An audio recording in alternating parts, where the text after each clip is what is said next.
and we'll discuss that coming up in about 10 minutes. But I do want to clean up the conversation about the Giants and the deadline, which again is tomorrow, Goo, at 3 o'clock. So by the time the Giants take the mound against the Oakland A's in the final Babe Ruth series in San Francisco, by the way, they will know whether their team is the same, whether it's different, and basically what direction I think they are signaling the rest of the season to go in. Yeah, and I'm going to go with Sam Lubman. I think they're going to stand pat, and I understand it right now. You feel like, forget who it was against the Rockies, but Evan, you won 4 in a row for the 3rd time this year. Hopefully, this is the start that can get you back into contention, but I do expect them to stand pat. Yeah, I think that's probably the place that they'll be. But, okay, let me ask you this then. Do you think it's because they want to stand pat or because there just isn't an offer out there? There just isn't an offer, and I'm looking at the standings without knowing all the general managers or having their number on my iPhone. Evan, I just don't believe what you need is readily available. So now Roberts Jr., maybe he could be had, but Evan, I do like him, and he had a monster 20. I just wouldn't give up on Ramos as easy as it sounds like you would. Now, you didn't say that across the board, but for Roberts, you would be like, you know what? I think Ramos is – I'm not telling you he's the next Kevin Mitchell or Willie Mays, but what's not to like right now? And I want to see more of him. Now, I don't want to say he's scuffling, but he's come back to earth a tad bit. But, Evan – you put him in a lineup with some other guys like himself, maybe you'll get a better version of him. But him being homegrown at this point, I got to feel like right now he's off limits. See, I don't think anybody should be off limits for the Giants. I mean, seriously. Wow. If they were that untouchable, where would the Giants be right now? I think they'd be in a better position. I don't think there's anybody in the Giants that is untouchable outside of maybe Logan Webb. Wow. Because you have him under control, and he's proven himself to be a great and a piece you can pencil in. Nobody else has proven much of anything to me, quite frankly, in this roster. That is deep. I understand. Let me throw this at you real quick.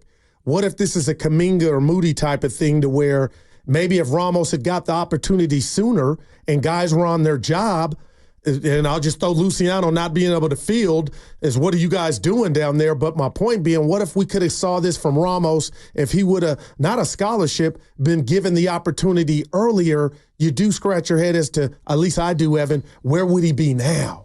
How more seasoned would he be? Just a thought. Rather than yanking his chain up and down, get on Amtrak, come back, get on Amtrak, at the corridor. Like, where would he be had you afforded him that luxury? It is an expensive Uber. I guess this is where we see things differently.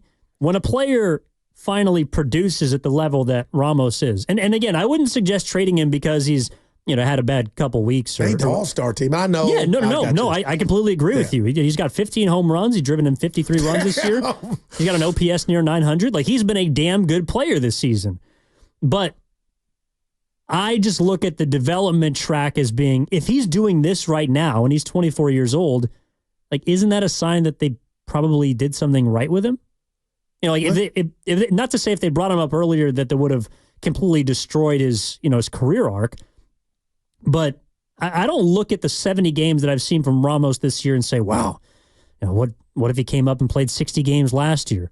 Because honestly, the first 36 games that he played in the show, his last 2 seasons, he failed. Yeah, like he wasn't very good.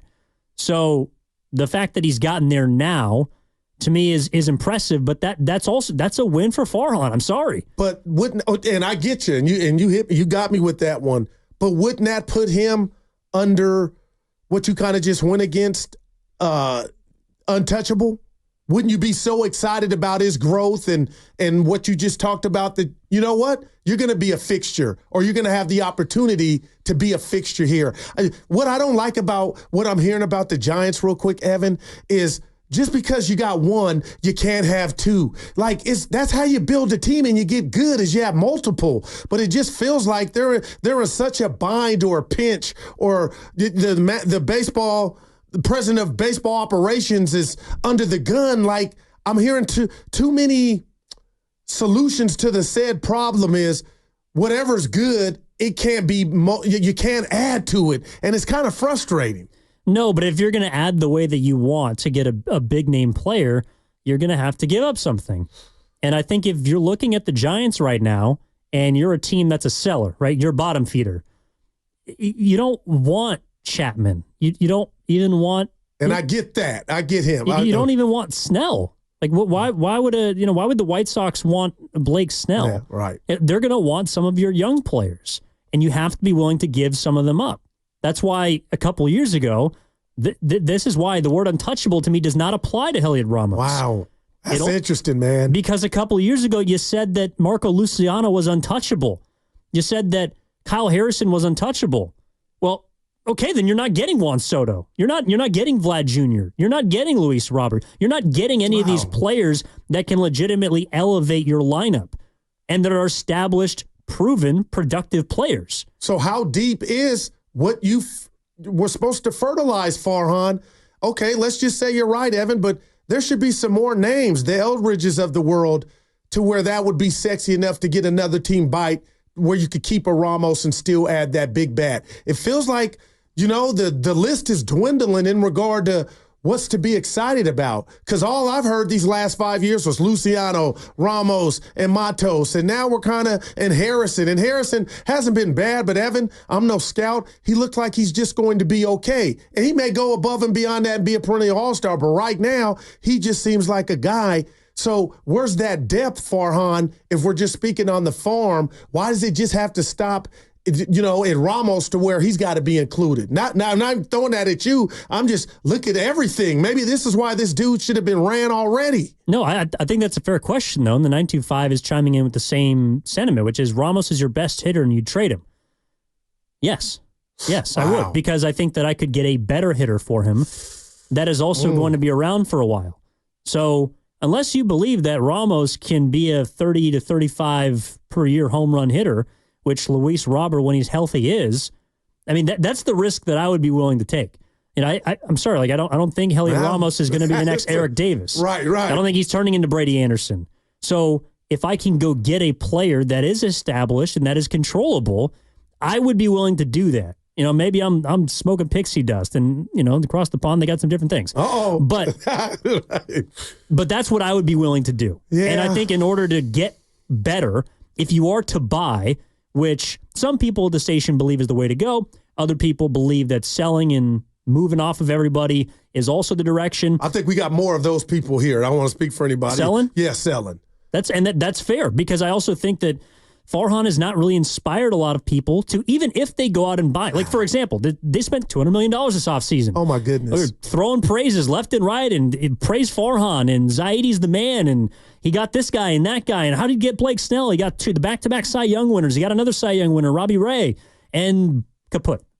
Like, they're 2 games below 500. Wow, Evan. So the crowd that says it doesn't matter what Farhan touches, he's the opposite of Midas. It's not turning to gold, it's turning to dust. That's a 4. That's valid too.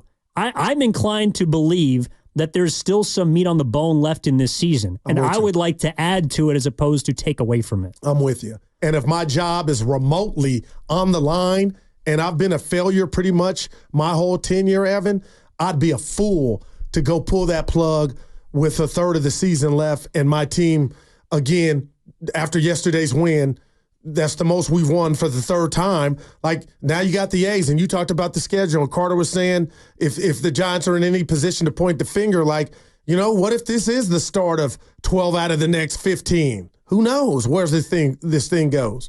Yeah, and I think, look, there are also fair questions about what other prospects could you get? Could you give up Matos or maybe Wisenhunt or Eldridge for a guy like Robert?